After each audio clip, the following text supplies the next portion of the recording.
Here's one for you. What do a treadmill and the Texans defense have in common? You can run on both all day long. Not everything always goes as scripted in the NBA. Marv Albert trying to do his pregame shtick when Sean Williams backs into him and knocks the chairs down. Fortunately, Marv is still quick on his feet, and that's just live television. You know, you just never know. Whoa, you all right there, buddy? Sure. Okay, you just never know what happens. You know, you just got to be ready for anything. Can happen there, can happen here. Thanks, I Ray. gotta be careful. Yeah, oh my Thanks. goodness. You okay? I'm okay. All right. Ooh. It takes 2 miracles to be canonized a saint in the Catholic Church, and the Texans need one of those saints in waiting to be a football fan for them to make the playoffs. That's not too much of a stretch, considering it's the only sport with a Hail Mary. Oh, yeah. Here's what needs to happen. The Texans need to win out, then Miami must beat Tennessee and Pittsburgh. They also need the Jets and Ravens to lose twice, the Jaguars once, more after the Colts beat them last night, the Titans to lose once, and here's the biggie. The Broncos need to lose their 3 remaining games. By my count, that's 15 games that need to go the Texans' way. 15. Then again, if 2 people can crash a state dinner at the White House, I guess anything is possible. I give the Texans the same odds as a contestant on the old school game show Press Your Luck. Remember? No whammies, no whammies, no whammies, no whammies. Stop! Oh, all it takes is one whammy, and the dream is over. And unfortunately for the Texans, there's no parting gifts, no turtle wax or ceramic Dalmatians or anything like that if you don't make the playoffs. I love the way you calculated that out. Yeah, that must have taken all night to figure that out. That's all I do. Lose one week, win the next, repeat. That's the Texans season in a nutshell. They hope to break the cycle and make it 2 in a row when they host San Francisco this weekend. Linebacker DeMeco Ryans ranks among the best in his position in the entire NFL. He's the captain of the defense and due a ridiculous contract at season's end. But in the locker room, when no one was around, we caught him borrowing deodorant and lotion from the lockers of his fellow linebackers. Got to re-up. I'm a little short today. I got to go to the store. I ain't make it to the store yet. Do they know that you're raiding the pantry? They don't care.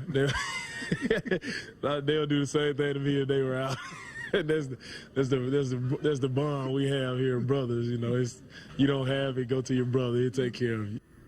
DeMeco, you're a Pro Bowl linebacker, you know, and we want to take care of you. So I went into the green room and scrounged up some deodorant and lotion, a little care package that we're going to send to Reliant to DeMeco Ryans. Our part to help the cause. What's yours is mine. What's mine is yours. Right. Lest we forget, today is Columbus Day, celebrating Christopher Columbus and his discovery of the Americas on this date in 1492. To Rockets fans, it feels like it's been that long since their team won a playoff series, much less a championship. As the old joke goes, how do you keep a Houston Texan out of your house? Put an end zone in the front yard and they'll never get in. More often than not, whenever the Texans get into the red zone, they settle for field goals. Oh yeah, the Houston Rodeo's in town, which means you can look forward to rough rides like this every night on Local 2. Yeah, and you know what? He's not a cowboy, but Local 2 photojournalist Daryl George took his lumps in last night's Rockets game. Denver's Anthony Carter ends up in Daryl's lap, and judging by the bruises he has today, he might have been better off taking his chances with the bull. Which is why I'm officially putting Anthony Carter on notice. Next time, Mr. Carter, you watch where you fall. You know what? I got to look out for my guys like a mama bear looking out for her cubs. You know, my guy's banged up today. Get well, Daryl. You got to love the NCAA basketball tournament for introducing us to schools like Belmont, Winthrop, Siena, and Austin Peay, the only student body in the land whose rallying cry is, "Let's go Peay." The Governors draw second seed Texas in the opening round, and the Longhorns play as if they're double parked. You didn't see that one coming, did you?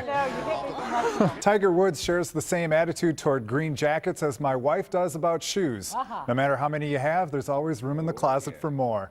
Did I refer to Andy Pettit as friend of the show? Yeah. I believe I did. I might be taking a few liberties with the word friend, but at the very least, Andy's a pretty good sport. Andy owes me money, too. The Texans beat Miami last weekend and won again yesterday. That, my friends, is called a winning streak. It's been a while since we've had one of those around here, so I thought a refresher course was in order. You would think NBA players would groom their kids to play basketball, right? Not Shane Battier. The first-time dad envisions a lucrative career for his son in the pool. He's growing and had his first swim lesson this week. And I don't want to put any pressure on him, but he sort of reminded my wife, his mom, of Michael Phelps. So, look out, Michael Phelps. And in case you were wondering, Shane's kid is 7 months old. You can't start him too young. Yeah, shoot for the stars to get the moon. A record 25,000 runners will take to the streets Sunday morning for the 37th annual Houston Marathon. Now, there wouldn't be a marathon if it wasn't for a man by the name of Phidippides way back in 490 BC. Now, during the Persian-Greek War, the Athenian army upset the Persians in the Battle of Marathon despite being outnumbered 4-1. Phidippides ran from Marathon to Athens, 26.2 miles, to deliver the good news and to warn of approaching Persian ships. When Phidippides arrived in Athens, he said, "We won," then died of exhaustion. Proof that if the first 26 miles don't kill you, That point two will get you every time. Texans cornerback Dante Robinson, lobbying for a long-term contract, wore shoes with the words, "Pay me, Rick," in Sunday's game. General Manager Rick Smith, not amused, fined him $25 grand for his antics. And quite honestly, do those tactics really work? I mean, honest to goodness, could you imagine trying those shenanigans in your workplace? I mean, never in my wildest dreams could I ever think to do something like that. I mean, I just couldn't even do it. That's below me, you know? Yeah. I mean, I try to be a class act. I got a free tidbit once.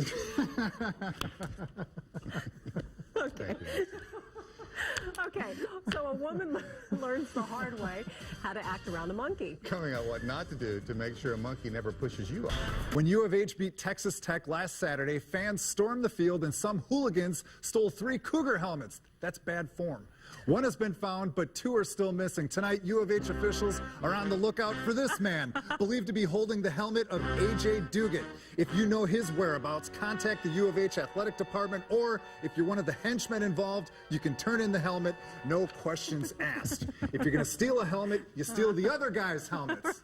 So the Arrows media guide arrived the other day, and since Local 2 is a proud sponsor, I was eager to read up on the fellas.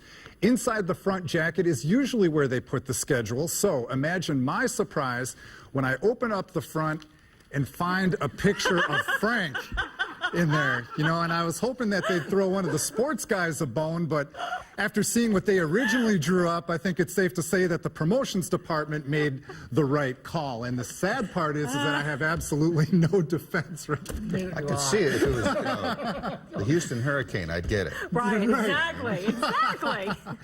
Will you autograph this for me, please? Is it an ice thing? and make it out to Winston, my good friend, please. I'd appreciate it. He's ubiquitous. Yes. Not only that, Embarrassing. he's everywhere.